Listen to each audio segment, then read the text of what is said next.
Hey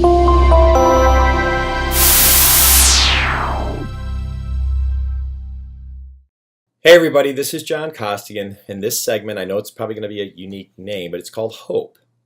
It's about hope in sales and how this can help you if you change your opinion on this a little bit. I've done a couple takes on this because I want to make sure it was really clear. And when I was watching it back, I referenced my 5-set CD called What to Say and How to Say It. And as I'm watching the tape, when I get done, I'm like, oh yeah, it's right there. I'm like, oh yeah, it's on the wall back there, and I completely forgot it was. But it was with this really young guy, like 15 years ago, who was really young. The reason why I'm referencing that CD is because back then I used to say yes is a great answer, no is a good answer, and maybe stinks. And let me stop. I still agree with that. Okay, but the one thing I want to say is this: time does kill all deals. Okay, I agree with that. But do me a favor. Don't kill yourself on the deal. And I know that sounds weird, but don't do something that's going to kill your opportunity to win the deal because you were so darn pushy on trying to follow this yes is great, no is good, and maybe stinks. And I always say make sure you get the no early on so you don't exhaust your resources. Well, I've seen people sometimes mess up and they go for the no so hard they get the no. I know there's concepts like, hey, go for the no. I get it. I love that too. Get the no early. But sometimes you've done it so hard that you're getting a lot of no's. And sure, there can be something that's liberating about it. Absolutely. It's kind of nice when you get to hang up and go, cool, great. We've lost. Great. I'm glad I found out early. We can now move on. And there's not a lot of situations where that works. But the reason why I mentioned about hope is a good thing is because it's not a no.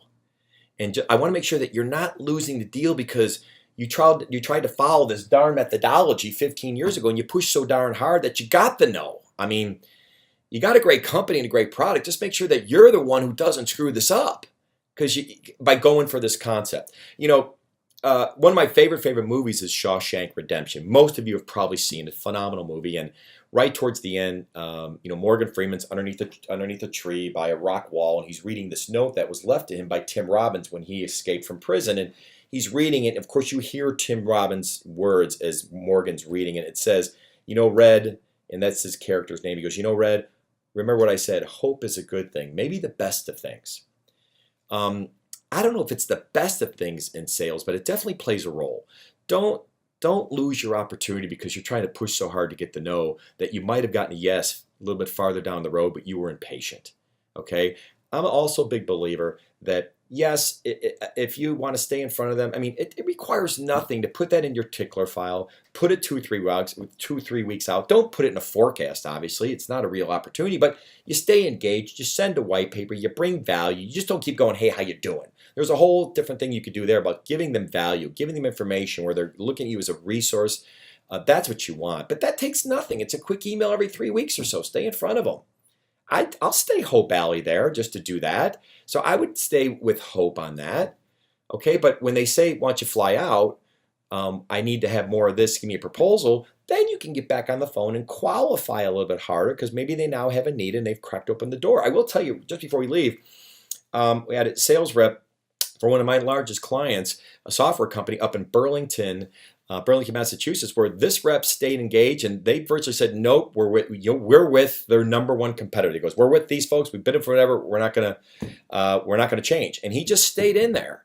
And he just stayed in there, kept staying, sent an email about every 3-4 weeks. And his name's Mark. The rep's name. Well, next thing you know, he pinged this person, and the VP called him up and said, you know something? They just screwed up. You just got another shot to get back in, and they nailed this deal, and it was huge. The deal was so big, it probably should have gone to the field, but since this inside rep did such a great job, they wanted to work with him. So hope it's not great, but it's not as bad as I probably made it sound out way back, the way I made it sound way back then. So hope is a good thing. Good selling, everybody.